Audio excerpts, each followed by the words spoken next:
Wakil Gubernur Aceh Nova Iriansyah bersama Rektor Unsyah Profesor Samsur Rizal mendampingi Menteri ISDM Ignatius Jonan memberikan kuliah umum dan seminar potensi gas Blok A sebagai pembangkit listrik untuk Aceh dan Sumatera bagian utara di AAC Dayan Daud, Banda Aceh, Jumat 21 Juli 2017.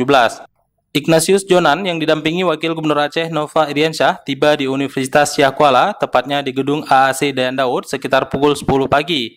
Dan disambut oleh Rektor Universitas Syah Kuala dan Civitas Akademika kampus tersebut. Ignatius menjelaskan terkait persoalan listrik di Aceh, kapasitas listrik di Aceh saat ini memang masih kurang dikarenakan kebutuhan listrik semakin meningkat.